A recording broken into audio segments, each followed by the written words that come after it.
Hey, welcome to the 368th episode of Just Shoot It, a podcast about filmmaking, screenwriting, and directing. This episode is brought to you by patrons Alexander Terentiev, Autumn Harmon, and Steve Goot. I'm Matt Enlow. And I'm Oren Kaplan, and today we have Justin Lerner back on the pod. He hasn't been on since episode 31. This is episode 368. This is insane. 337 episodes. Boy, what is time? Yeah. And he's got a new movie, and Matt and I have seen some clips from it, and it is pretty amazing. Pretty impressive. Pretty cool. He shot the whole thing in Guatemala. He came up with the whole idea. He went there. He did a ton of research on the Guatemalan gangs and teens. And it's a crazy story because he is, if you look at him, he is just like a dude from LA that looks like you would never expect him to make this movie. It's awesome. It feels super authentic and real and like almost docu-style, except for it's not shot docu-style. But Cadejo Blanco, it's cool. I think it's going to be in theaters the day after this episode comes out. April 21st. So if you're in LA, you can see it in theaters, but you can go to Cadejo, Cadejo film.com potentially. At least you can go to Cadejo Film on Instagram and get the info about what's going on with it. We're barely going to talk right now because it's a really long episode and it was a really long conversation and I don't think there's much for us to cut out of it. And Justin gave really some awesome advice about how he thinks filmmakers should come up with the movies that they should make, and then also how to work with non-actors and actors and get authentic performances. And it's really cool. I think this is my favorite Justin Lerner interview we've done to date. Well, I re-listened to episode 31. It was pretty strong too. You did not. You've never heard the podcast. It's a real treat to talk to Justin. We're old pals. So it's nice to have him back on the show to learn about all the different things that he has learned and the ways that he's grown as a filmmaker. It's pretty rad. Without any further delay, let's talk about our Patreon. Patreon.com/JustShootItPod is the place where you can go to support us, throw us a couple bucks. We've got some new expenses coming up. Podcast hosting is getting weirdly expensive. Anyway, so the point is there's some more hosting fees, all that stuff. The money that you are putting into the show goes directly into the pockets of the people who make it. I'm talking about Noah. I'm talking about the wonderful websites that host all of this stuff. We're just keeping the show going. If it wasn't for you and our patrons, we would have stopped 332 episodes ago. Yes. Also, our last hat has been purchased. I don't know what the word is when you do it through Patreon, but at the $20 level, you get a hat. So for the next person that gives us $20, Matt and I are going to make a whole new design. Our friend Grant, who was created that show Alone, and he was on the podcast earlier, he has a new show on Netflix called Outlast, and he gave me a hat, and it just says Outlast in white letters, very simple font. And I was like, just shoot it. I think that's it without the podcast part. I think it'll be like a cool, I think small type, just shoot it. And cool. Maybe we can even embroidered though still, but not the Nike font. For listeners who never took the time to take a look at the hats, they were in the Just Do It font, basically. Yeah. No, I think like real simple and maybe like a new material, maybe like a fabric, like cotton or like some denim type. I don't know, something cool. I don't know. You're talking about a dad hat.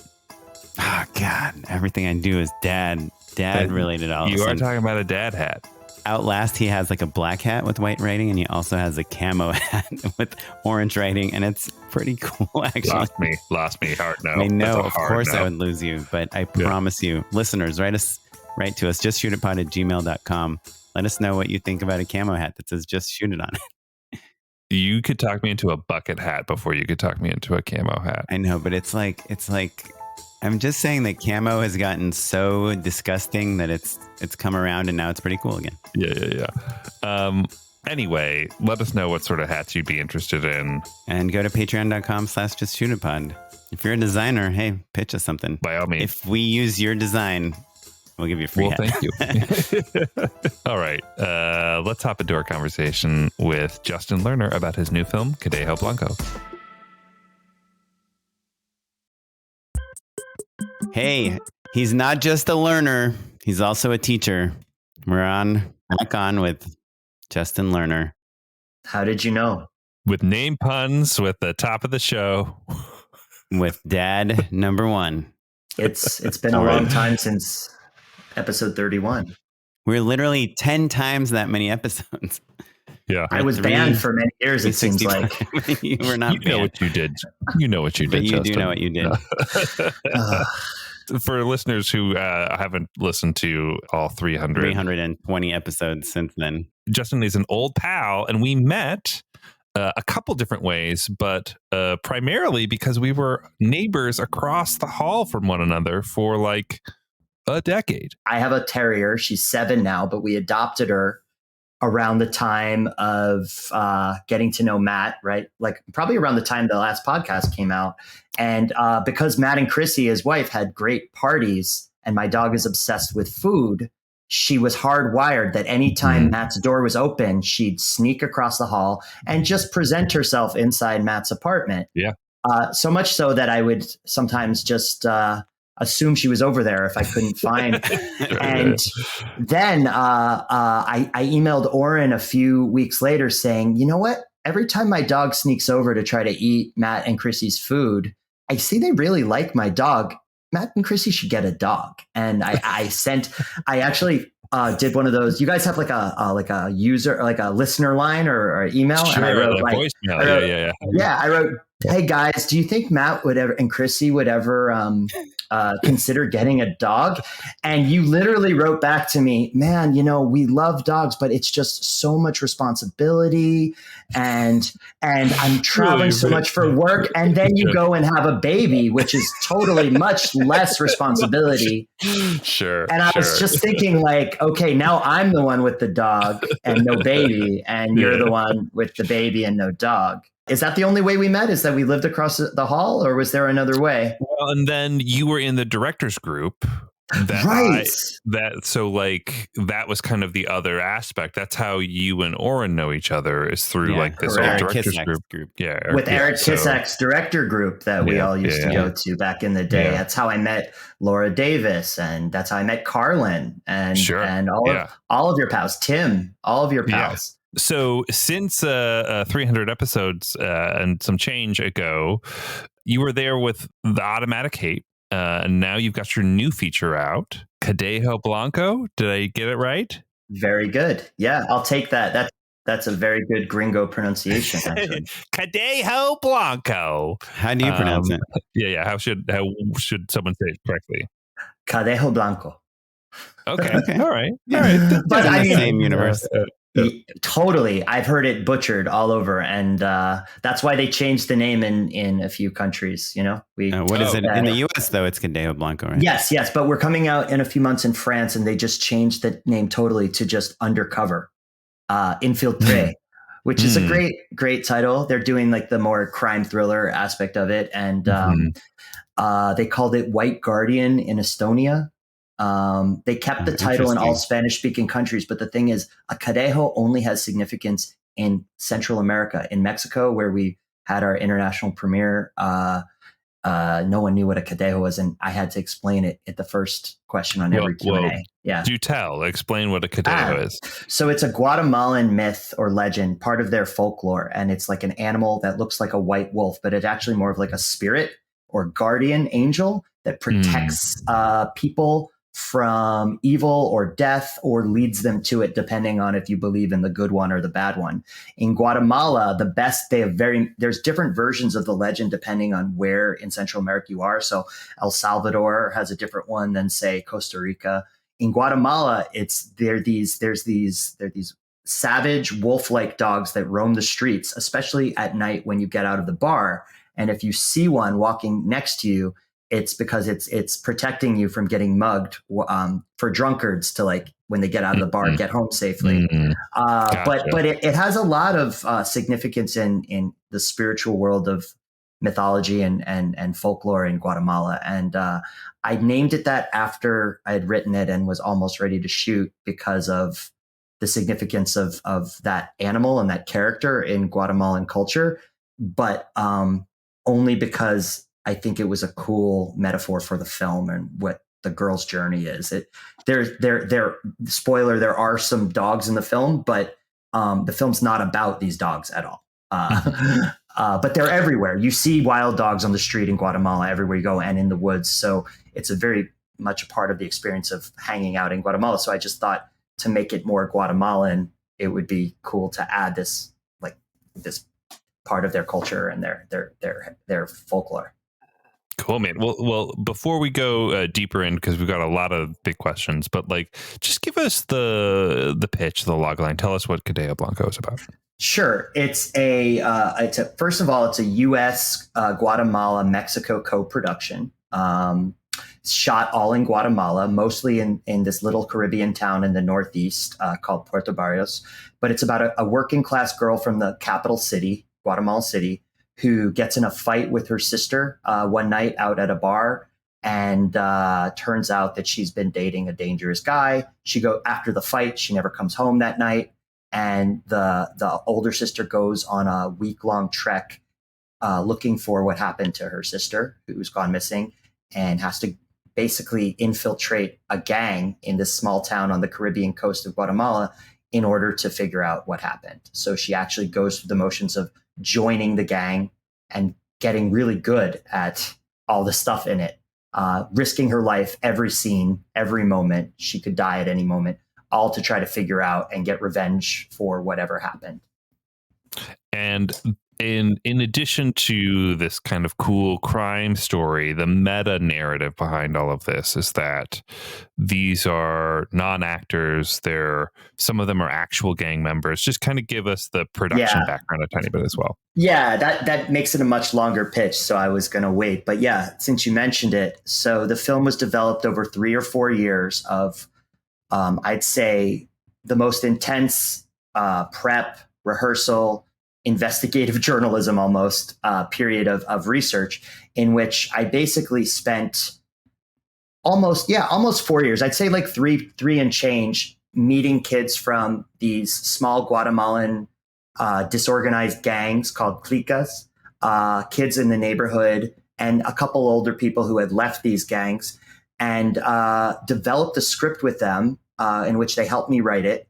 We developed their dialogue. And in the end, the ones who did want to participate in the filming, I invited many of my research subjects to actually play versions of themselves, fictionalized a little bit, over the course of many, many years of rehearsing and interviews and having to replace cast members who either went missing or worse, or decided that they weren't interested anymore or got scared.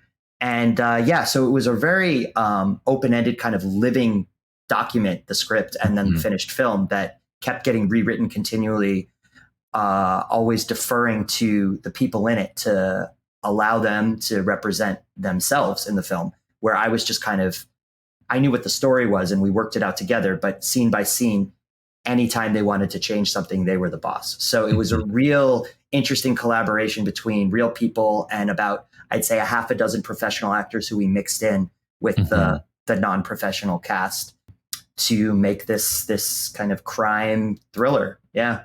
And just out of curiosity, was your lead one of the professional actors? Or? Yes. Gotcha. Okay. Karen Martinez is a professional actress that actually was found on the streets for her first feature film that she acted in called La Jaula de Oro, which came out in 2013. She was just found in a street casting by one of my executive producers, Pamela Guinea, who was working on the casting on that film, with Brandon Lopez, who also appears in the movie as the only professional actor in the gang in the movie. And she, over the course of that film, did training with the City of God acting coach named Fatima Toledo. And that film actually is the most award-winning Latin American film of all time. It premiered at Cannes in 2013, and the 3 leads, including Karen and Brendan, won a certain talent award at Cannes for their performances. So since that point, they are now professional actors, but they started as non-professionals. The way that all of the like 80% of my cast is. So I really don't think I would have been able to make it without her. She is in every scene and in every moment. She's playing at least 3 different characters, meaning she's a girl from the city pretending to be a different girl, pretending to be a gang member who's looking, and that all has to read on her face. Yeah. It's complicated. And it all has to read on her face without ever saying anything like big. She had to be so subtle. And she's always like almost, like you said, like on the verge of being killed, but trying to pretend like she fits in. And also acting that on set with cameras and lights. Yeah. With a bunch of people who she just met and she's been helping act in front of the camera and get comfortable in front of the camera who never acted before. A lot of these people. That's kind of cool that she's like a leader in this situation where her character is not is much. Following everyone. Yeah. Well, Kind of the girl who plays her little sister had never acted before and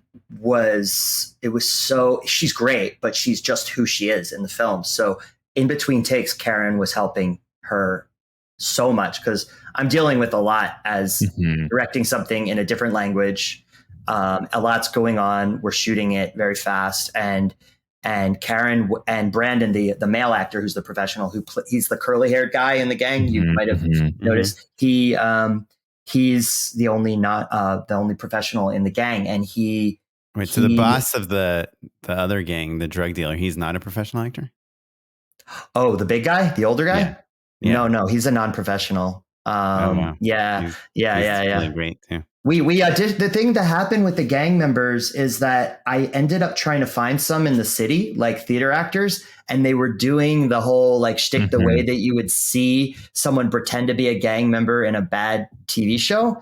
And I just was like, I'm not making this movie. I'm not going to have the lead kid or the main boss be one of these guys. I want it to be real because my experience in my research of this is that the people who are in these gangs are not bad people. And I know that's kind of weird to say because a lot of them commit a lot of crimes. They rob. Some of the people I met during my research period have probably killed people. You know, there's things like that. I mean, I don't know for sure because I don't ask those kind of things when doing my research. But I would say that the people that I met while doing my research are kids who are literally looking for either a family because they don't have one, a way to protect their family, or extra money because money's hard to come by. And on the weekends, they are just kids like my nieces and nephews back in Boston. You know, the only difference is that these kids from like 15 to 25, they just were born in a different place with a different context. And so when I started meeting these kids, even before I had the idea of making the film, I just realized like, if I'm going to do anything, it has to show this because I have never seen gang life and people who live in this like level of poverty and crime. I've never seen it represented this way. I've never seen it shown where they are not evil. They're not these like tattoo faced demons. Sure. They are just kids. And I thought if I'm going to do right by, you know, the story and actually showing their lives, one, I'm going to have to cast as many who want to trust me to participate, to play versions of themselves. And the second thing is I'm going to have to show a different take on it than I've seen in all these movies before. So you have these movies like Sicario and you have these movies like, and they show a different side that I wasn't interested in telling because I've seen that so many times. And I was like, what can I offer new to this genre of film? And I thought, oh, well, here it is. This was the only part of the world or only part of Latin America where women can join the gangs and like be more than just either a prostitute or a drug dealer. They can have a gun. They can actually participate in a lot of the things that men are typically given jobs for in these gangs. And I thought, well, I've never seen that either. I've never seen a gang there where women can also be really integral parts of the gang. So for me, it was more just finding the real people and knowing that if I'm going to do this, I have to approach it more like a documentary and less like a scripted movie with theater actors. And yeah, there are a few professional actors, but I was really trying at all points if I could find someone who was a real person, like real person, you know, non-professional. Everybody's a real person. A non-professional. I tried to because I thought that was something that I could offer that maybe other films couldn't.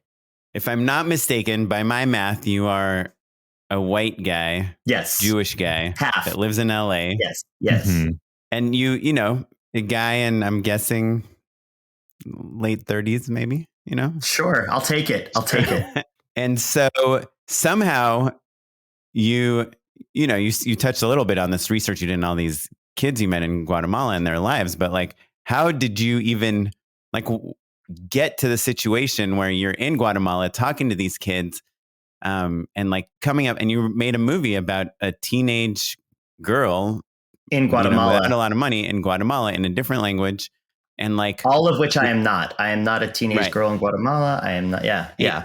And like, I guess the subtext, not the subtext, but like the some context for the question is, were you looking for a story that felt like it hasn't been told by people like you before? I wasn't looking for a story that hasn't been told by people like me. I was just looking for something that I could tell, a story I could tell that no one else could, like a one of one. And I'll explain why, because of course anyone could tell a story like this, but I'll explain. I think a lot of filmmakers don't think about it in this way, but a lot of what gets you to get the next level or someone to give you money to make a film is what you have access to that other people don't have, whether that's a story, an actor, a community of people that will only deal with you, or some insight that you have, or some secret that you know. So rewind a little bit. 2016, I get invited to Guatemala City to basically take part in a week-long think tank to build a film school in Guatemala City.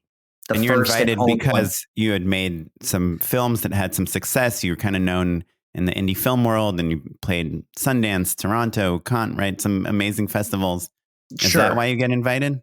I think that was part of it. I think a huge part of it was that I went to UCLA Film School, had graduated semi-recently, and also was fluent in Spanish and had lived in Spain.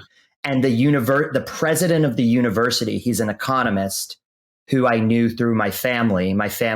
He's a family friend. He was an actor back in his day, back in Spain. So even though he was an economist at one of the biggest and most important universities in Central America, in a private university in the capital, there was no film school, but he wanted a film school in his school. So he invited a group of radio personalities, writers, theologians, lawyers, actors, sales agents, professors from all over the world, Latin America, US, mostly, a couple Europeans, and basically said, we're going to pay you for your time for the week. We're going to build a curriculum. We're going to build a curriculum, and we're going to build a school. I got a grant I'm talking as him. So fast forward a year later, I get a call from the head of the school saying, Justin, we built the program. We got our funding. We're starting in January of 2016. We'd like you to be the first professor of the school. And we want you to, what's the classes? What are the 2 classes that you wish you had in film school that you never did? We want you to design those and come, and you have 100% freedom. They're not filmmakers. They're not film professors. They literally said, pitch us a curriculum. Come here to Guatemala. You can bring your wife. And like, she was my girlfriend at the time. I ended up proposing to her at the top of a volcano in Guatemala. But that was about a year later, because I ended up basically living there for the next 5-6 years, half the year almost, because every semester I'd be down there to teach my class. And through the course of teaching there and realizing that there's all these really passionate and interesting and artistic young people in Guatemala that really want to tell stories and want to make film, and there's no film industry down there, I realized that it was a great place to be. And I taught film in the United States, but it was so much more rewarding being there and showing like Cleo from 5 to 7 to a bunch of Guatemalans that like watched their head explode watching these movies, and I could rewatch them for the first time. So one of my best students and one of my first students, Pedro Murcia, one weekend invites me to his hometown. He's like, Justin, have you ever gotten out of the city? Do you want to see another part of Guatemala? My family has a nice house on the water. You can see another beautiful part of the city. And I said, sure. I went, and I didn't know at the point, but he was kind of already conspiring to like convince me to maybe shoot something, because it's so beautiful. Guatemala is one of the most beautiful countries once you get out of Guatemala City. It's volcanoes, it's lakes, rivers, jungle, beach, it's forests. It's gorgeous. You could like they filmed Star Wars in the south of there. Yeah, the third one with all the Ewoks.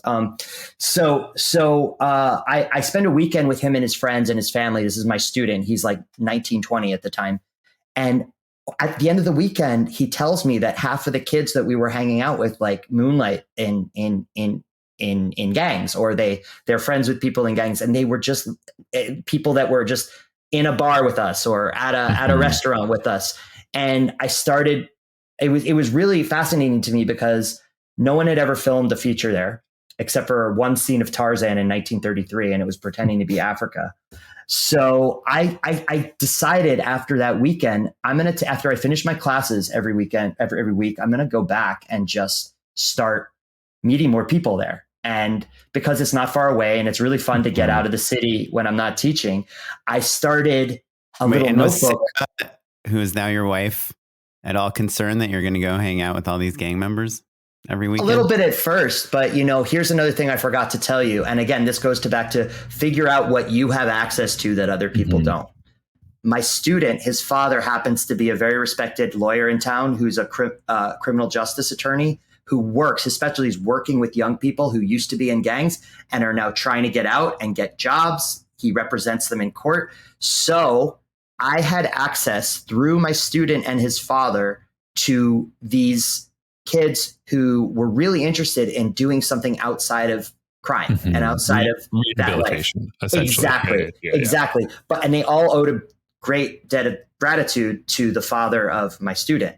So when he called them and said, "Hey, we have a friend in town. He's the professor of one of my son, and he really wants to interview you about your experiences and your life in Puerto Barrios and what you do and your past. And don't worry, he's not going to use your name, but he's really interested in maybe writing something about it someday in the future." And I wasn't even sure I wanted to make a movie. I just knew this was a really cool story and I was going to follow it.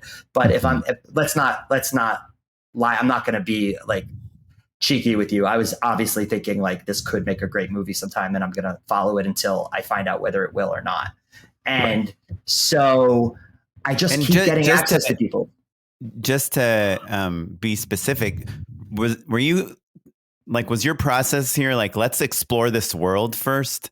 Let's see the characters. Let's see the people. Let's see the dynamics. Let's see the relationships. And then you kind of started coming up with a main character and a plot? Yes, it was literally that. It was literally, I'm going to talk to everybody that will have a coffee with me. And I'm telling you, there were certain kids. Coffee there? Pretty good, right? Coffee's the best in the world. And that's all I have in my kitchen right now. But anyone that would have a drink or a coffee with me, I would do it. And there were definitely some scarier moments where I went into some worse neighborhoods. I went with people who I knew, and I was always with either Pedro's father, or Pedro ended up becoming a co-producer on the finished film, and couldn't have done any of it without him because he cast most of the kids with me, and he prepared them all for rehearsals. He shot auditions for that. But all this to say, would call him a fixer, right? You need a local to be hey, I just know where to go get groceries, or whatever, any of just vehicles and. But in this case, it was setting me up on a secret coffee on the outside of town with a girl who had just joined a gang and didn't want any. And literally, this is my favorite one because it became the whole centerpiece for the film. A girl agreed to meet me, but she would only meet me, just me. And, my Spanish is good, but the slang there is crazy. And I was not allowed to bring a phone. I was not allowed to bring. She was just shy. Her and her brother had just joined because they were just trying to make extra money for their younger siblings. And she told me how her and her friend got into the gang. I was literally there with a notepad this big, and I was just scribbling because she wouldn't even let me record her voice on the phone. And she told me that her and her friend, they didn't want to sleep with anyone. They didn't want to kill anyone. There's this other way that you can get into these gangs without doing that. The third way, you have it's called an anzuelo carnada, which is basically roughly translated a bait or lure, which is basically you have to go somewhere in public where they have someone that they'd like to kill, and you have to pretend that you're going to sleep with them, whether that means you have to pose as a prostitute or flirt, and bring them to a place nearby, like a hotel or somewhere where the gang is waiting. So you're not killing anyone, you're not sleeping with anyone, but you can imagine the dramatic potential of coming up with something like that where it goes horribly wrong. And so when I'm listening to this story, it almost clicks. I'm like, I think there's enough, if I come up with a cool enough fictional story where I can inject all these real life stories into it, change it enough to protect the identities of all these people and come up with something really cool that can tell some of the stories of the half dozen that I got just that month. I ended up getting, hundreds, and put them into some semblance of a 3-act structure. So to answer your question, Oren, yeah, it was collecting stories and then stringing them together and coming up with a fictional girl who has to go to this town to like join the gang and find, because like I was like that girl. I was going from the city trying to figure out all the inner workings of the gang that kind of functions like a lower end mafia, right? But I didn't know the rules. So this girl goes through it, and I was like, well, let's have a girl who's fictional go to this town, and she has to figure out all the hierarchies of all the bosses and the initiations and the weird control dynamics of all the different gangs and all the different towns. And with her, we can learn as outsiders. And I thought that's what I could for the audience in that situation, basically. Yeah. And don't get me wrong, I'm fully aware that this is not my culture and this is not something that I know well, but I think that's why I think if you're going to tell a story, I believe that anybody can tell any story. I don't believe you have to be the same exact thing. I think there are certain benefits to being the same because you can tell it. But I do think that if you're not the identity of the group of people you are telling the story about, it puts more responsibility and onus on you to tell it responsible, to tell it well, and to do the work behind. Like, that's why I spent 4 years researching it and finding the right people to tell their own stories. And I was just literally there to make sure, like, batting the ball left and right to make sure it went down the bowling alley the right way, just making sure the plot worked. But there are literal scenes where I didn't write any of the dialogue at all. And I can tell you about that later if you want. But I was just literally there to make sure that the story worked in 2 hours and didn't go off the rails. But I do feel that the structure and the way that the film was made empowered not only the actors who ended up playing versions of themselves or versions of their friends who were in gangs or whatever, but also the whole crew was Guatemalan as well. And everyone there, except for the DP and me and one producer, were all Guatemalan. And it's a Guatemalan, half the money came from Guatemala, like we made a Guatemalan film, but I felt as an outsider, I also had the ability to give it a perspective of an outsider so that it could resonate with countries outside of Central America, because they have the same questions, maybe like in France or in the United States that I did when I was coming into that environment and that community. So not saying that it was just as easy for me. It was definitely harder, and I had to go a much longer, circuitous road in order to tell the story. But I think at the end of the day, I arrived at a place where I was really empowering all the people who were in the film to have control over it and their dialogue, how they were portrayed.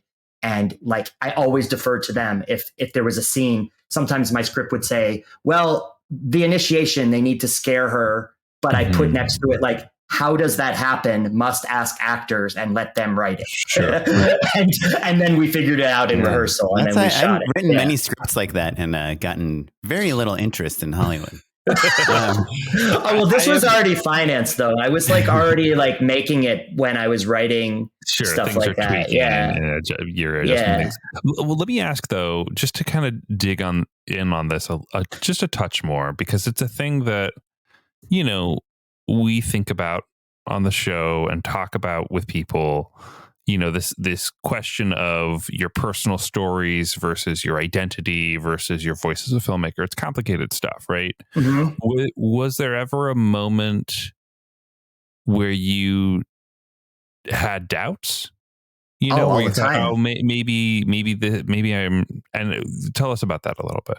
Sure. I mean, it depends what you think of a personal film. Like, if you mean autobiographical, absolutely not. And this is like even what I tell my students when I'm in Guatemala is I say, like, come up with a story that if you didn't exist, it would never get told, at least in this way. So that's what I think is a personal filmmaking. It's you have a certain way you see the world, or like in this case, access to a community that nobody else had.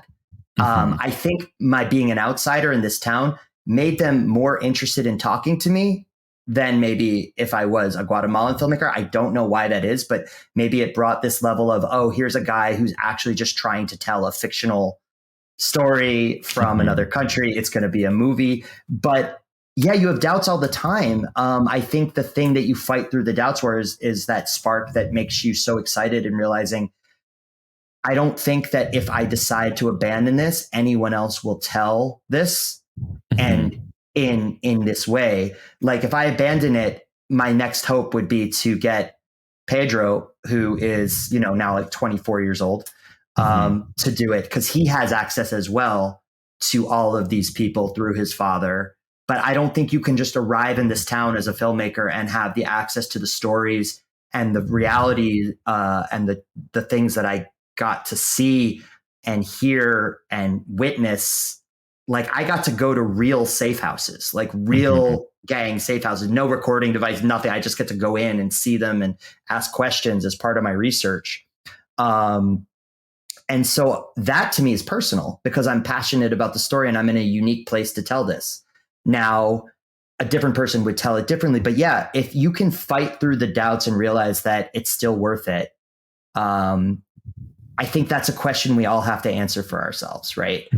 For me, it's with all three of the films I've made and the fourth one that I'm working on now and casting, I literally feel like it's like one of one. It's just an idea that's one of one, meaning I have to make them on much smaller budgets, but they go to festivals and, they get all, knock on wood, have gotten distribution, and I've had close to almost 100% creative freedom on them. But it, I think, all stems from me presenting to people and being like, if I wasn't making films, this exact version of this exact story would never get made. So, and like, I just think it's a way to differentiate yourself from like, there's so many people out there, and God bless them. I just don't have it in me to just be like, I have a rom-com, I have a crime caper, I have a buddy comedy. I feel like there's you throw a rock and you hit 5 people in Los Feliz with one of those, but like I have this thing that literally is one. Apartments. Yes, probably. It'll ricochet off all the windows, Yeah, like my one of one pitch was about these 3 actors that live in LA in like a white walled apartment, and they're just trying to get work, and they're just like doing crazy things during the day. And here's the twist. This is why it's one of one. Hijinks ensue. So I have my checkbook right here. Are you ready?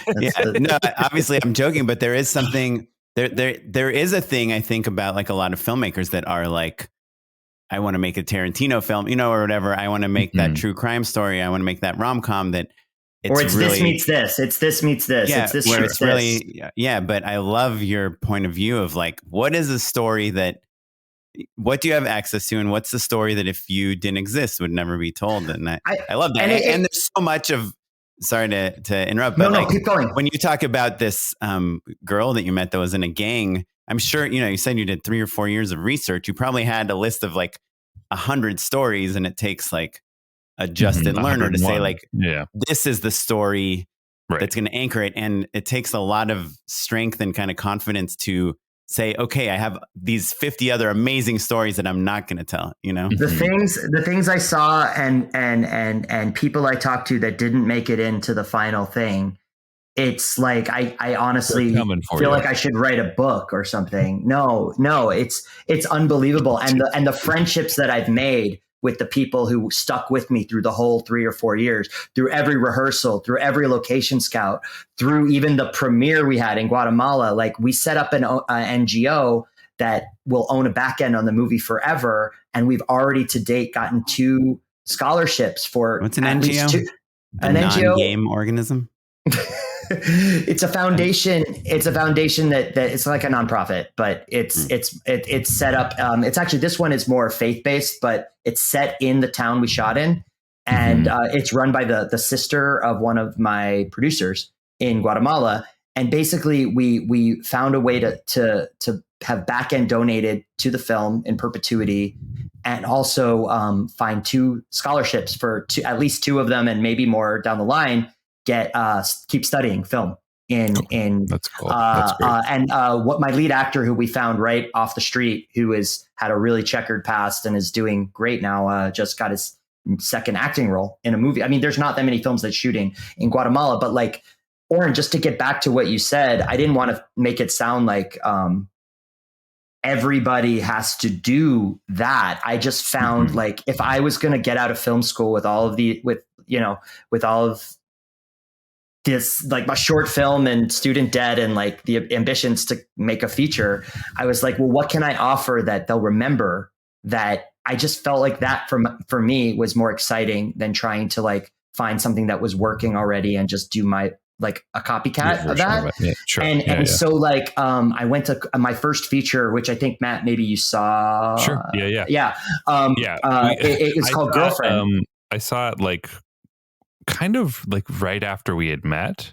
Like there was a screening at UCLA, and it was one of those things where I invited you and your wife. And like my wife is so thorough and diligent that she was like, yeah, we're going. I would have flaked for sure. I wouldn't have blamed you either. It's West Side. Sure. It's far away. Like literally, we met each other like 2 or 3 days prior. I think I had moved in that week to your apartment at the same time. Anyway, the point is like there was that relief of like, oh, at least it's good. Do you know what I mean? Like it's so rough. Don't have to have 10 years of awkward, like, see you in the hall. How's that like, going? Hey, man, how's that film stuff? Cool. Keep me posted. No, but I mean, that started it, is that I have a friend from high school who I grew up with who has Down syndrome, and he's always wanted to be an actor. And he's just a fascinating person. Regardless of him wanting to be an actor, he's a one-of-one personality. You will never meet anyone like him. But he's charming, he's funny, he's strange, he annoys the hell out of me. And I made a film about him, and it's not like I wasn't the first person to ever make a film with a character who has Down syndrome, but he was so unique and so singular. And I'd never seen a film about a romantic story that dealt with love and sex in an adult way with someone with Down syndrome. And I knew he would be game to do that. So I had this access to this unbelievable performer who, just by virtue of being himself, I literally got the money to make that movie, showing a couple scenes from my thesis short, showing how good of an actor he was, and writing something all about him. And I had the money like 2 months after I got out of film school. It wasn't a lot. You'd fall out of your chair if I told you how much it was made for. But I got to make my. I mean, used car prices. You really want to know? Like less than $300,000. There's plenty of listeners at home who are like, yeah, okay, got it. Yeah. Okay, good. I mean, but then I think also when you get to the festival and distribution game, it also helps you stand out, right? Because there's this thing that stands out in the mess of all the festival catalogs. So we had this standout performance from a young man with Down syndrome who gave this like beautiful, touching, and really emotionally honest and adult kind of like sexually frank performance. And we premiered at Toronto Film Festival, and they put his picture on the cover of our section in the catalog, and we got distribution. And I think if you devote yourself to something that you really feel like you're the only person who can make it, you're going to maybe make them for less money, and there'll be a lot of struggle and a lot of more background work because you'll be the only one working on it for months and months and months. But at the end, you do have this this project that stands out a little bit. And then I thought about that with this film in Guatemala, and I thought the same thing, a film about a girl who joins a gang in a part of the world that's never been put on film before. And in a place where it's very common for women to join gangs. That's not also a very common thing you see in movies. I've seen a few. There's like Miss Bala, and there's Maria Full of Grace, even though that's not gangs. It's got kind of the same themes, but I hadn't seen it a lot. And I just felt I had a new way in. And I just felt, for me, that's personal filmmaking. It's not autobiographical filmmaking, but it's right. Even though you had a personal connection to this person discovering. And the place, since 2016, Guatemala has been my second home. I've been there. There are years I'm there as much as in the United States maybe are almost as much. I proposed to my wife on the top of a volcano in Guatemala. I apologize if you can hear my dog barking. You mentioned the word rehearsal a lot, which we, I think of, at least in America, as like this luxury you have when you have like money and time and all the resources in the world. And, you mentioned that you had a limited budget, though. I mean, listeners, if you watch this movie, it does not feel at all. Like there's a scene we saw today where she walks into a club with like 300 people and dancing. Like, I mean, it's like it's without cutting, it's like a 7-minute shot. Yeah. Yeah. I mean, walking all around, like wide shot, like it's a whole town that you're showing. Yeah. Or at least 3:5 ratio. Like, yeah. But it's not like long lens close-ups with some extras in front of the lens. I mean, it's like the real deal. So my question is a little bit about both of those. Like what kind of budget are you allowed to tell us that you had? And how does that translate to Guatemalan filmmaking? Yeah. The number's less important than like what your crew size felt like and like what sort of how do you get so many hundreds of extras and things? Like, do you just not clear them and you shoot in a live club, or like what? Walk us through some of those kind of more ambitious pieces. The club, that shot that you're talking about, where she's walking into the club to look for the guy that she's supposed to lure to his death in order to get into the gang, and she can't find him. So there's like spies placed throughout the club that in one long take without cutting keep approaching her and whispering and helping her find him. That shot was probably the most expensive thing I've ever shot in my life. That shot might be more expensive, have been more expensive, even though Guatemala is relatively cheap compared to the United States to shoot. It was a Steadicam. I rehearsed it for months, literal months, with my DP and me playing the girl, like going through the club. And we have 7 shots like that. When in the movie, you say months, you mean like you not every day for multiple months, but like I'm talking about every couple months. I had to go back to every location with my DP and producer, and we'd take turns being the characters because we knew but you're pulling out your iPhone and like doing always, like video boards and stuff, right? Yes, exactly. But that's like bigger budget, I think, than even like all my short films I've ever made combined. Like that one shot. We paid everyone. Everyone's paid. It's just that the rates like of production. Every extra you see on screen is being paid. Every person dancing in the club. Everybody. And they stayed there. They danced. They don't care about the camera. I love extras in Guatemala. They're not used to the camera being around. They literally do not care. They're just there having fun. We're playing music. We let the music play the whole time. I dealt with it in sound later. Everyone's getting fed. There's no SAG. Let me say, I know this will get me trouble someday, but I loved shooting non-SAG. I could cast anyone I wanted from the street, anyone I wanted that I liked from the extras that I wanted to promote, like have a lot, like the door girl in the club, coolest girl I've ever met. In an extra situation, I'm like, I need you to talk to her when she comes in. I want to give you lines, and there's nobody like over my shoulder being like, you can't do, like, I hate all those constraints. When you're dealing with real people, you have to be ready to embrace the chaos. That's why we shot all the scenes with such long takes, so that whatever happened, and we wouldn't have to like match it. And you could also allow the actors to go off book and say whatever they want. So in that sense, things cost money down there, but you can just get a lot more done. One thing that was cool is like lunch is actually part of the 12-hour day, and we never went over. You're not allowed. We didn't have budget for overtime, so we just didn't pay overtime, and we never went over. And if we did once, we had to like have like one grace, and it was a few minutes.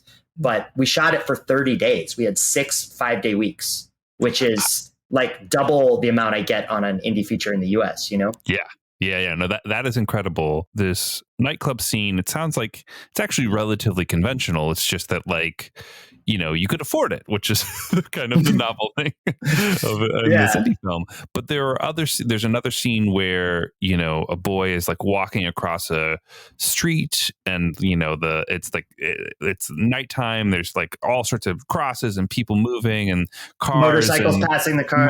Passing, or there's also some other, any sort of exterior. There's an actual soccer game going on inside the stadium. Yeah, He walks out exactly. past the taco trucks. The cars zoom by him, and he goes across the street to a taco truck. And we closed the street, watered it down. We owned everything. Like literally, there are scenes in my film where we threw the actress into a real place and no one knew they were filming, but something that requires a steady cam where we're going from inside a soccer game, outside, past people picnicking, across the street with motorcycles zooming. Those were all picture cars. Everything there was choreographed in place. I literally have on my iPhone me being those little kids walking across the street from 7 years ago.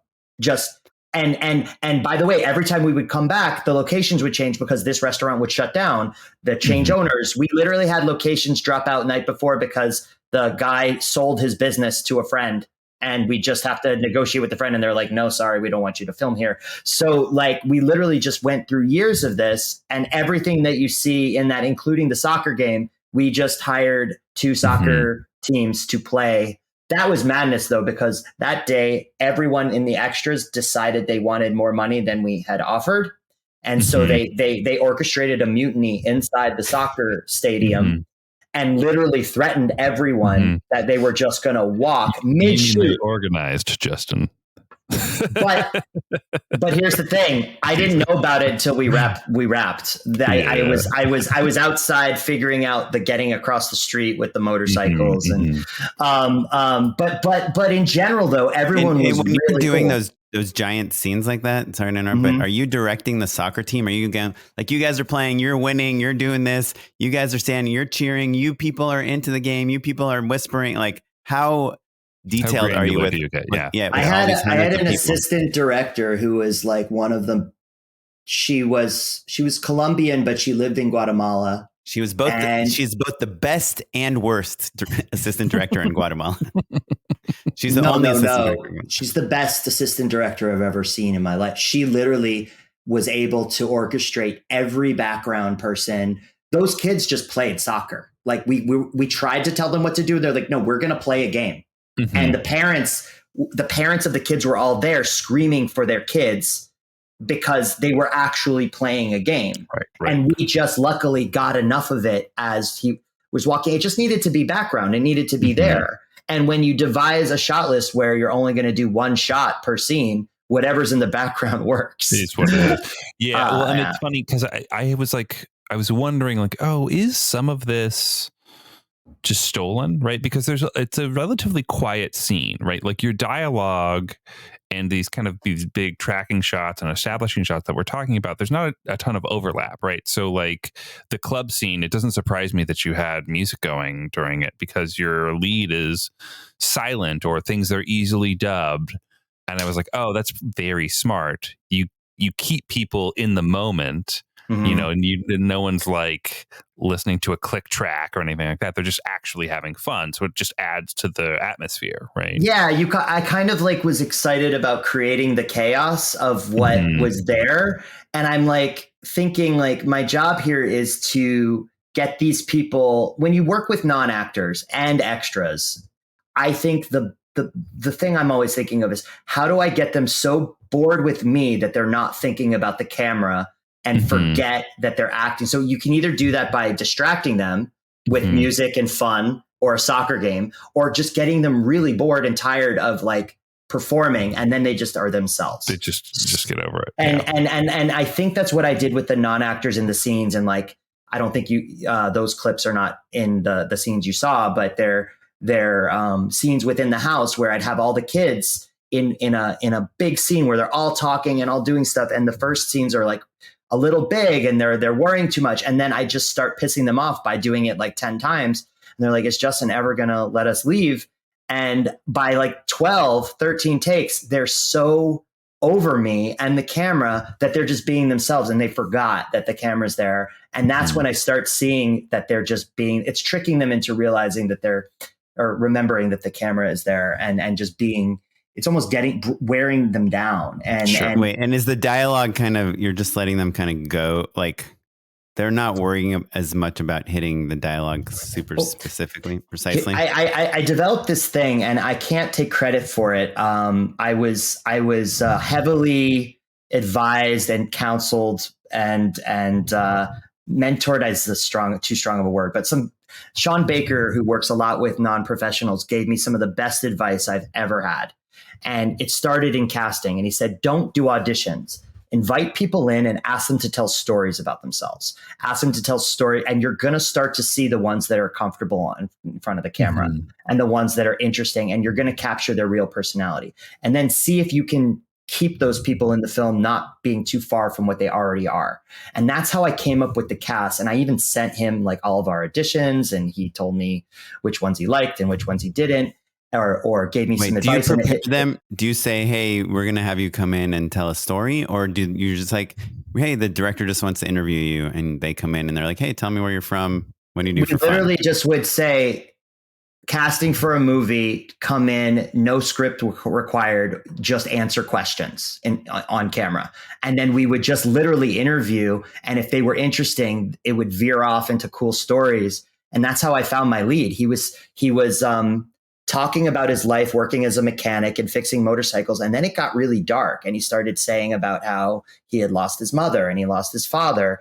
And he took off his shirt and started showing us his tattoos. And he showed like, my mother passed away and I got this tattoo here for her. And then when my father was murdered, I got this tattoo here. And when my girlfriend and you're like, okay, but do you have clearances from the tattoo artist on these tattoos? Well, the thing is when I saw him, I was like, I don't care if he's difficult. I don't care if he can't do anything else. He's the guy. He's the male lead. Because it was so hard. He was 19 and he was telling me all this stuff. And not only that, but that exact story is in the script. I changed every piece of dialogue after he was in. And the thing that I started to do, and this is a little trick I have with non-actors, I don't know if it'll work with every film, but what I did was we would rehearse without a script. I'd tell them, here's what I want to happen in the story. Show me how it works. You're about to initiate a kid into the gang, but you want to scare him first. You want to really scare him, and you want to make him feel like he's not in, and you're going to do something. And then do you suggest blocking or anything? Nothing. I just say, here's the scene. How would you guys do it? And I watch. And after I watch, I start asking questions. And soon they start to realize with my leading questions that they're being asked to show me and choreograph. And then after that, I kind of play with it. And what we do then is we start adding dialogue. And I'm like, okay, what would you say here? And then they just start saying it. And this takes a really long time. I'm doing it. And then finally, I'm recording the rehearsals and asking them to make up the dialogue. And then I go back to my apartment, and my assistant and I, who speaks much better Guatemalan Spanish than me, they tell me everything they're saying. And I'm like, that piece, I love it. And then I write the script based on everything that they've said, so that the next rehearsal, they're given a script, and every word in the script is something that they themselves have said without me. So every word of dialogue in every scene is their own exact words. But I've cut out all the boring parts or the pieces where they were just like talking. And that way, they're not improvising, they're reading a script, but every line is theirs. And this is how the dialogue feels so authentic, in my opinion, is that everything in every scene, including ones with the professional actors, that when she's in the city, because they have their own slang, the sisters have their own way to talk. That's how I did it. I worked with an amazing acting coach in the city named Tati Palomo, who is a brilliant director in her own right. And she specializes in non-professionals. And I just watched them improv and I filmed them. And then from there, once there's a script with all of their own dialogue, I even let them go off of that. So like I wrote something in English, it gets translated to Spanish, and then it gets translated to Guatemalan Spanish. And then I tell them about it. They improvise it, change it all. I rewrite it based on the improv.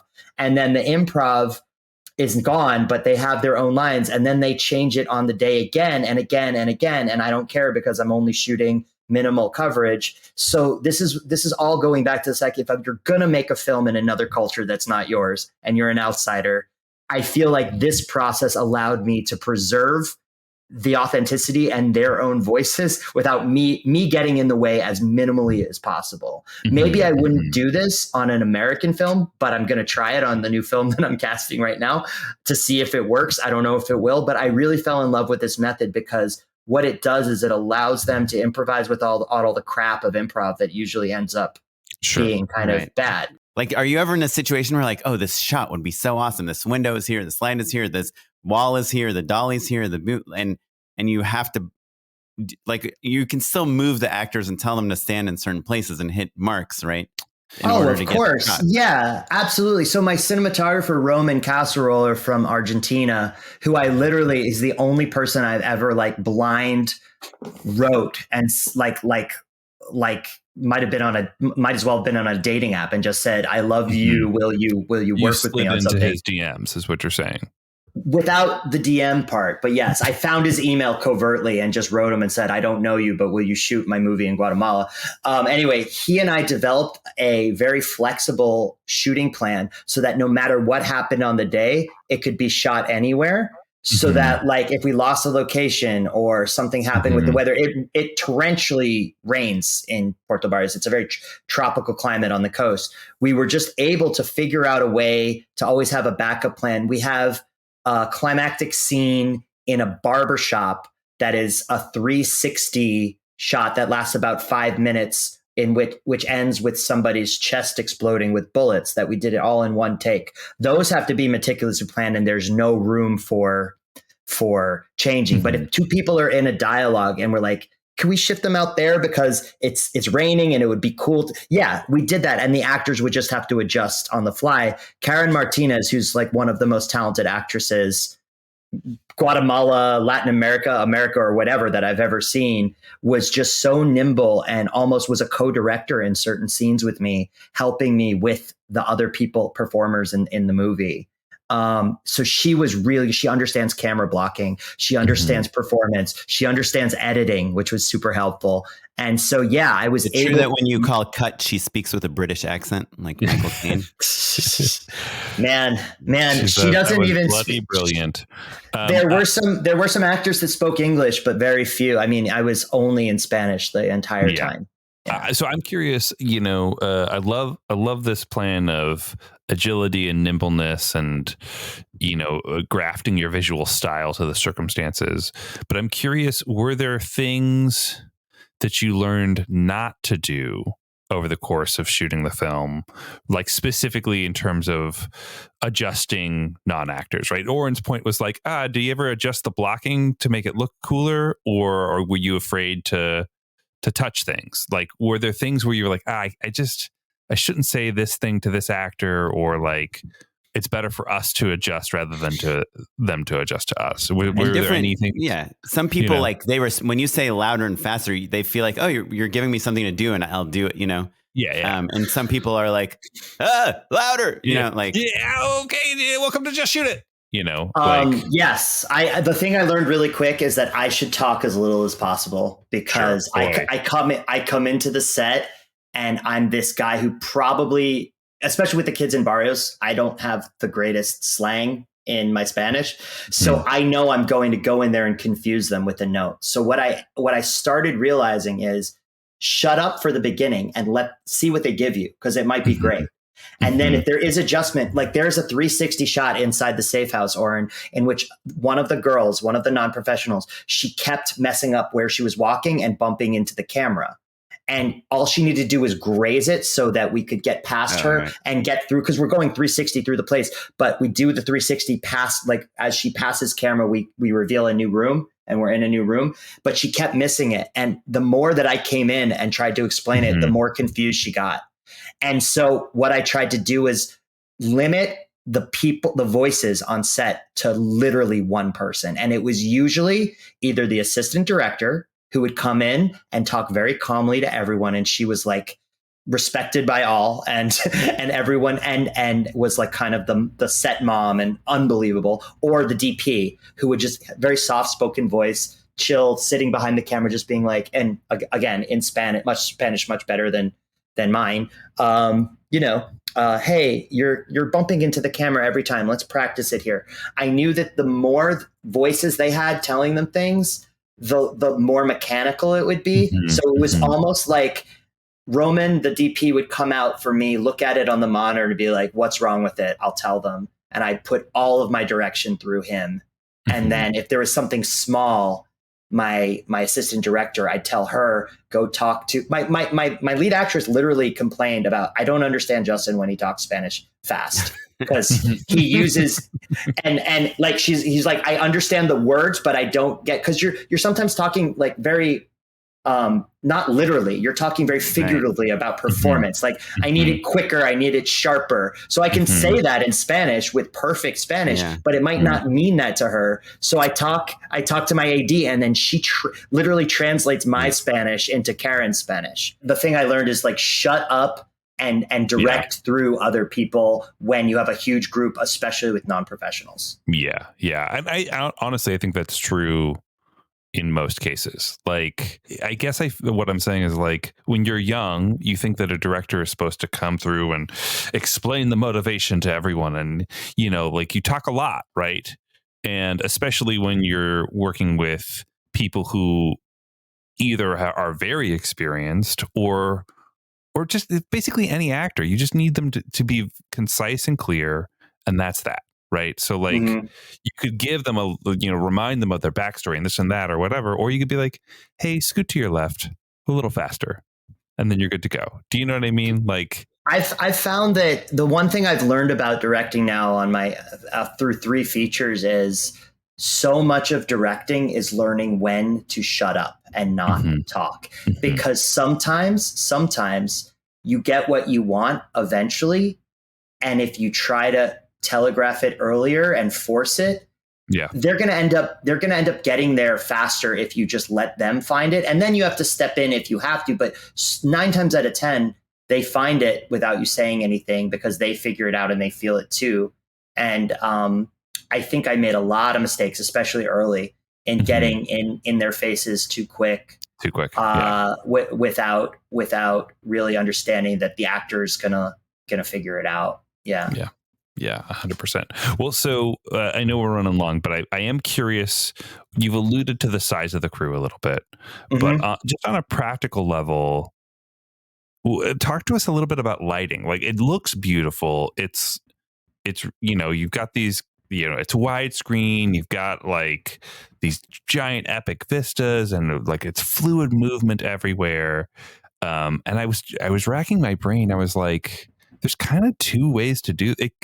I wouldn't be surprised if you were like, yeah, I have a giant crew and, there's this and that is happening, or that it's mostly naturalistic lighting and like just being opportunistic about building the right shots because the coverage is so minimal. It's not like you need to do a ton to the image all the time. So tell us about like the visual approach. It was a little bit of both. I'd say we had a pretty nice, healthy crew. There wasn't like a time when we felt like we were undermanned. We had, it was about as big of a crew as I've had in the United States. Like 5 grips, 5 electricians, kind of maybe a little less. We definitely had, the gaffer always had at least 2 electrics with them. And the key grip definitely always had 2 grips, sometimes 3, because Brendan Lopez, our actor who plays Damian in the film, who's won a Mexican Oscar for the film he did in 2013. He also is a grip and lighting and has a degree from a film school in lighting. So when he wasn't shooting he was either acting coaching or gripping the film. Hell yeah. Brendan was unbelievable. Like literally his days off, he was gripping. That he wasn't acting. It was unreal. No, but like, yeah. And then we had a full costume. We had costume department of 2, art department of 4. It's weird in Guatemala. The art department is the production designer runs. It's one big department with costume inside of it. I like that. That's cool. So there's a prop. We had a props, an art director, and like an all hands on deck kind of swing art PA. And first AD, second on heavy days, we had a second. DP operated himself. 1 camera the whole time. And we had a decent light. 1 camera. I don't believe in anything else. I think that lighting with 2 cameras, it just takes just as much time and it looks not as good. What camera did you shoot on? Looks so. It was an Aeroflex Alexa, but we used old 1980s lenses from Japan and Germany called Cineovision. And the thing about these lenses is they're all Allied Axis. Yeah, I it's mean, funny. the Axis powers. The Axis power. It's funny. I don't know whether they're German or Japanese, but apparently the inside of the glass is Japanese and the outside of the glass is German. So it's kind of Axis powers. There's some cool characteristics to those lenses, though, for sure. Everyone had a different blemish. There's one that I love that puts everything a little out of focus, that made it feel like it was old film. And the DP and I tried a bunch of stuff out. And the thing is, we landed on those widescreen kind of anamorphics because Puerto Barrios is so low to the ground, and everything it's very low and wide. There's no tall buildings. There's rivers, oceans, the terrain, the geography is unbelievably widescreen. You can capture more in the margins of every scene. And we're filming old hotels that look like they're going to fall over, and you want to see they're like 2 floors, but they're sprawling, right? You have a river, you have ocean, you have woods, and it's all kind of low lying. And we wanted at any point to be able to play with the edges, extreme edges of the frame, like someone was coming to maybe hurt or kill Sarita. In a way, you can play a lot with crowds and people and menace and threat and the thriller elements of tension and suspense with the scene. And just the terrain in Izabal, which is the department in Guatemala where we shot, is very low and it's suited to a widescreen look. I was really set on doing a 4:3 kind of more documentary type film, because the approach of this movie really was the way you would approach a documentary, where you're capturing real people saying whatever they want in situations where you don't know what's going to happen. But I got pushed by Roman to do these kind of more widescreen, make it look like old 70s film, because everything is very old looking there anyway. So it kind of fit the look. Well, and I think to your point of like wanting to do like a different style of presentation to like how this world has been depicted, right? I think like, you know, the bad version is like handheld and like kind of like gritty feeling, you know, there's like an elegance to the way that you shot I've seen that too. Yeah. And, you know, I've seen that movie. I've seen the gritty handheld kids and gangs. And honestly, thematically, my approach was, if I'm going to tell a story about this genre that we've seen a lot of, like, you know, gang kids and crime in Latin America, I have a different outlook on it, is that I want to show the human side of these people who are caricaturized in American news as being evil devils. So why not give it a different kind of more picturesque, like ethereal kind of look? Because the terrain is beautiful, and the characters in the movie are really unique and different than we've seen in this context in this genre. So why not give it a completely different look? A hard right turn away from like the neo-realist kind of docu-style, gritty, life is tough. It's like post neorealism is really what we're talking about. It's like it's almost shaky cam, you know what I mean? Like there's like the Sicario of it all, right? Like no disrespect, but like, you know, we've seen that before. No disrespect to Sicario is what I'm saying. But I agree with you. But I think, you know, half the time you see these handheld, gritty, like South American stories, they're built on a set at AFI, you know, like and they're trying to hide that it's like all and there's this other word that people use in Latin America. A lot of my friends from Latin America who are filmmakers, they call it like poverty porn. And you know, they're just, or social miserabilism in order to like win festivals in Europe, right? And I was really aware of this when I was making this, is that the context is this kind of lower socioeconomic background, but the story puts you, and I'm trying not to do any spoiling, but let's just say that when you go into this film, it has all of the tropes that make you think that these gang members are going to be the evil villains in the movie. But when she gets there investigating her sister's disappearance, what you go in immediately to is that, oh, her sister was dating a guy in this gang. He definitely killed her. He definitely did something to her. But when she gets there and becomes friends with this gang and joins it and becomes part of their crew, let's just say, without spoiling it, the least expected outcome comes, and maybe these people had nothing to do with her murder, and all of the preconceptions, including my prejudices when I came to Puerto Barrios for the first time, are the same as hers. She went to this town thinking these people are evil. They definitely killed my sister. And guess what? When I got to know the people in this town, I was blown away by how much my own prejudices and ways that I'd seen them in movies and in the news had colored the way I thought about them. And it totally changed my outlook on the way that I saw this community. And I think that the movie also operates in that way, where I'm setting you up to think that this movie is going to take you down that the road of these gang members did something terrible to this poor girl's sister, and maybe not. And you're in for a surprise if that's the way you think, almost like the one that I experienced when I started visiting and getting to know the people in this community.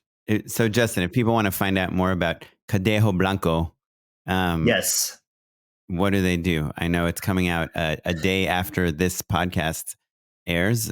April 21st. If you're in Los Angeles, the film premieres on Friday, April 21st at the Laemmle NoHo 7 Cinema. I'll be there with some cast and crew and some special celebrity guests who will be doing the moderation of the Q&As the whole weekend.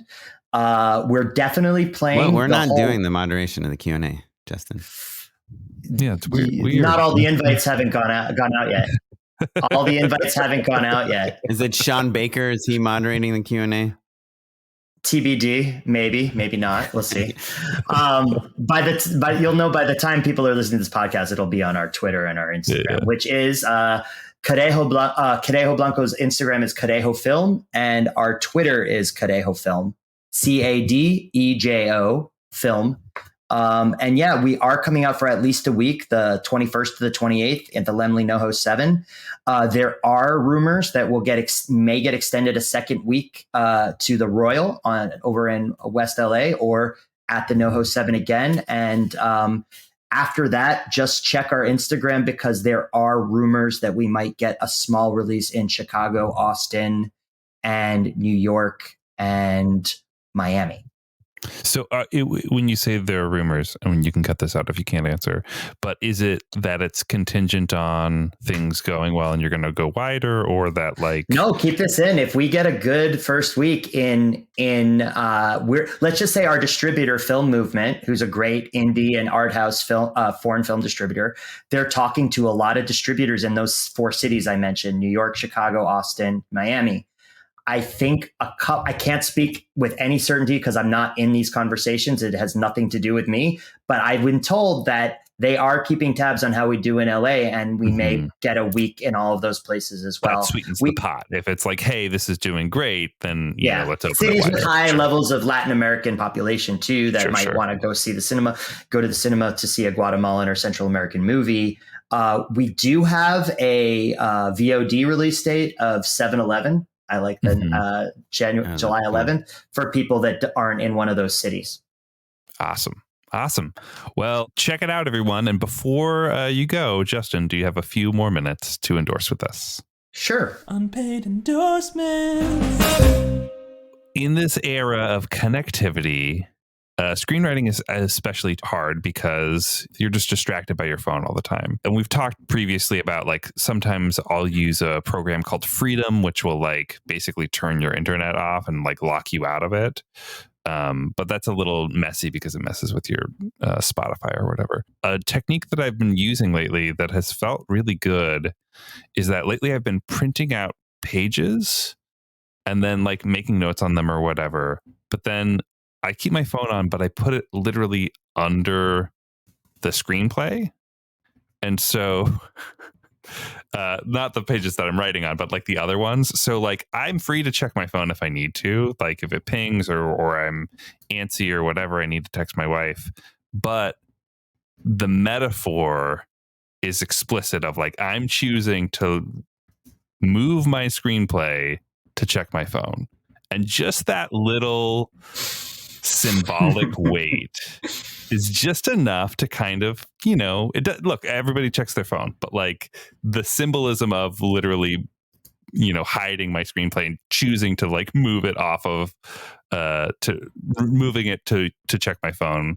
It's just been like a nice little reminder to like stay focused. Don't be tempted by it too much. So my endorsement is literally just putting your phone under your screenplay as a technique for staying a little more focused. That's a good tip. My wife is a TV writer. I know you've had her on the podcast. She literally locks it in a box with a timer, her phone, when she's writing, that you can't actually get in until the timer. Yeah. But it's a really more extreme way. I like yours a little better.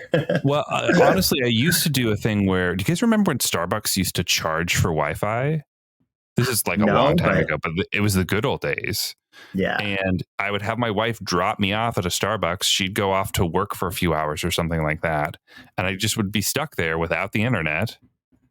And I'd have to write. And that was that. And I was in like the valley. There was nowhere for me to go. I could like walk to get lunch or something. But like for the most part, I was just like stranded at this kind of crappy Starbucks on Ventura. And I got the most writing I've ever gotten done. It's crazy how hard we need to work at not having the internet, you know? Yeah, for sure. Crazy. Cool. So lose your phone. That's Matt's endorsement. Lock it in a box. Mine is like, hey, I've accepted that I'm going to need to like be available for whatever period of time, but I'm symbolically hiding it from myself so that I feel extra guilt if I check my phone for whatever reason. There's an amazing coffee shop in San Francisco that only has dial-up. So if you want to look something up, you better really want to do it, because it will take like minutes to load a page. Yeah. That's great. I love that. Yeah. That's a great tip. Yeah. Justin, what you got, buddy? I have 3 very quick ones. I have an album, a book, and a film, and we'll do them rapid fire for you. But there are 3 things that I can't go without. All right. So the first one is a CD set of Claire Denis film scores. I can't tell you how. I'm almost a little scared to ruin this secret I have, because they're not even available on iTunes. I think you can get only half of these songs on Spotify, but I think you have to actually go on Amazon and find the actual CDs. There's a French band called Tindersticks that does all of Claire Denis' film scores. They're some of the most beautiful, cinematic, quiet, kind of like can be underneath your thoughts when you're writing. And each disc has a different personality. It's 78 songs over 5 hours, 6 films, and all the music from 6 of her movies from 1996 to 2009. One of them is so beautiful, from the film Friday Night, that I actually got married to one of the songs on the score of Friday Night. It's all different. One is kind of got a thrillery kind of feel. One has like kind of more an ambient. One has a more dramatic. One is more of a love story kind of. Anyway, it's called Claire Denis Film Scores. It's 5 CDs. Find them, buy whatever it costs on eBay or Amazon. Get it. It'll become your background writing music. The book I wanted to recommend is just an 80-page book by David Mamet about writing. That is one of the most useful books I've ever read. It's called 3 Uses of the Knife, on the nature and purpose of drama. It's unbelievable. You read it in a half an hour. And then the film I wanted to plug, because it's the best film I've seen in the year, and I don't think anyone's really heard of it. And it's in theaters now, as of this recording, at a few small art houses, is this movie Return to Seoul by Davy Chu. Don't read anything about it. It's one of the most pure cinematic experiences I've had in a while. When I say that, I mean like I walked in knowing nothing on a rainy night in Oslo at a film festival, and I sat there entranced for 2 hours. I could have watched 3 more hours of this story. You have no idea where it's going. It's one of those few films where you just will think about it for days after. And I don't know why. It's Sony Classics bought it. It's out in theaters. I don't know why more people aren't talking about it. It got nominated for a Spirit Award. Return to Seoul. Great film. Please find it anywhere, VOD or whatever. So those are mine. Kaplan, what you got, buddy? I'm putting a video in the chat here. If you guys can watch this real quick, just a commercial, just 30 seconds. Should I watch it? Yeah. 30-second video. It's a commercial for the Elementary Teachers Federation of Ontario. It starts with a teacher. I'm just explaining out loud to our listeners. It starts with, and we'll post this on our website. But it starts out with a teacher handing a kid something in a classroom, and then we transition to some like outdoor place, and then we're like on a Mars planet looking thing. It's like a teacher and a class, and they're like interacting with a few hand props and a few foreground elements. But they're in totally different locations. No, I have not. But I have not either. I have a guess. You're going to guess. Yeah, okay. So I'm going to guess that there's a trick to all of this. And my guess is that it is either volume or rear projection. So they're not. Right, so my question was going to be, how many locations do you think they filmed this? Like, my guess is going to be that the teacher's really dead. And it goes. Yeah. At first I was like, is this all AI? But no, it's just clever background swaps. So the second half of my endorsement is this other link. It's on Instagram. If you look up undefined.tv_, they put a breakdown, a BTS video of the scene of this commercial. And it is... Oh, it's cooler than I thought. It is 100% volume. This school room that the teacher is in, and it's completely not there. All they have is the desks and the children. But even the ceiling lights are not there. The forest, they have some, trees in the foreground, but the whole thing, it just kind of blew my mind, because obviously we know about the volume, we know about Mandalorian, we know about cars, we know about all these cool things you can do with it. But who on earth would pitch a commercial where it's a teacher in a classroom and then some kids on like a desert looking area, and then kids at the beach?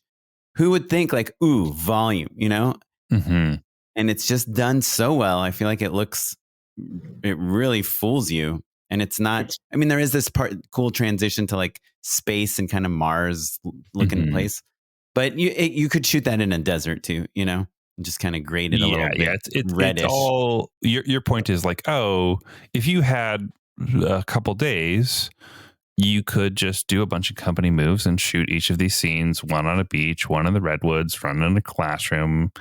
But they shot them all in one day, basically. Yeah, and I think we all think about Unreal and like the complication of the 3D stuff, but here they just have like, just, these real, I don't even know how they're doing the backgrounds, but it just worries me that I'm not even like thinking of this when I'm coming to pitch on a project. That's as cool. a solution, but it is obviously. Does it help that it's all really long lens, so the backgrounds are all kind of soft focus? Yeah, the backgrounds are soft, and it's anamorphic, so and none of the compositions need to see your feet. We're all like raised up. So the contact points of like the giveaway, the stuff that makes it super, super hard is when the Mandalorian is walking and they have to bring in all of the sand, and then, it's a nice big wide vista or whatever. But like if you're literally just rolling in some rocks or some desks or some ferns and everything is for the classroom, you do see the floor though. Oh, I guess that's true. Yeah, that's true. But you don't see the feet on the floor, but you do see the desks and things on the floor. But yeah, you're right. Like shooting in a way where you're not looking up or down is super helpful. But I don't know. I was just like, it's like the AI stuff, which I'm enjoying a lot, but I'm just like, are we going to have to start dividing even more as filmmakers? Oh, here's the volume filmmaker and the AI filmmaker and the real story and the Spanish speaking, the Guatemalan, the gang, and the like. You want to be the filmmaker that can make everything, but at some point, how are you ever going to win against the volume filmmaker or the AI filmmaker or the Spanish speaking Guatemalan filmmaker? I think the volume of it all, I think, is honestly just being facile with pitching it, right? Like I think as soon as you can get your feet wet on it, I think it just becomes another skill that you have. A great tool, yeah, it's just a great tool. It's in the same way that collaborating with a production designer who could build all of these sets, or a great location scout that can help find all of the sets that you need. like this isn't that different to me in a lot of ways. Yeah. I guess when the movie came out, I was also freaking out. I was like, what is, like, now there's no limits on where we can move the camera. And then, of course, like, you know, I've used one like maybe one time in the past 5 years. Yeah. Well, GoPros cameras are so small. You're going to put 15 of them all over the place and cut, you know, like it's fine. Don't worry about it. Like, honestly, Oren, of all the filmmakers I know, I feel like you're the most ready to jump into Unreal anyway. Like random tools. Yeah.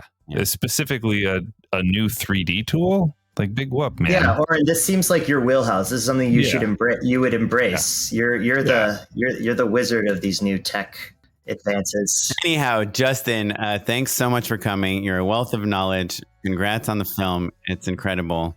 Thank you. It was so fun to see you guys again, and I hope at some point you can I can meet your daughter. And do you tweet or Instagram or anything where people should find you? I don't really tweet that much about anything but like the Celtics and the Clippers, but I do have a Twitter. It's Lernstein, as in like Lern Steen, Stein. I have a private Instagram and Twitter. You can follow. I mean, Instagram and Facebook. You can just follow the Cadejo Film, and I'll pop up on there sometimes. Okay, cool. If you have questions, if you have comments, we'd love to hear from you. We're justshootitpod@gmail.com. You can follow us across all social media @justshootitpod. Maybe we'll put the links to the stuff I was talking about and what we were all talking about on the website. Who knows? You can follow me. I think Noah has been doing a pretty good job of doing that, actually, Oren. Have we been doing it? Yeah. Every week, our unpaid endorsements are on the website? I think so. I hope so. I think they are, Oren. I'm a listener, and yeah, shout out, Oren. You always give me a hard time about how like no one ever is gonna do your unpaid endorsements. No, like when we heard the step and repeat one, we were both Googling like, how much does it cost? $250. But also like when you hear a good one, like that David Mamet one is really good. Yeah, it's a good one. Buy that book, 80 pages. Put your screenplay on top of your phone. Anyway. Yes. You can hit us up across all social media @JustShootItPod. Oren, where are you on Instagram? I'm @OKaplan. And where are you on Twitter? I'm @SmiteyPyleg. And I'm Mr. Madenlow across all social media. This episode was edited by Noah Bayshore. Thanks, Noah. It's produced by Tyler Small. Thanks, Tyler. You're listening to music provided by the Free Music Archive and the artist Jazar. Thanks, everyone. Bye. Bye.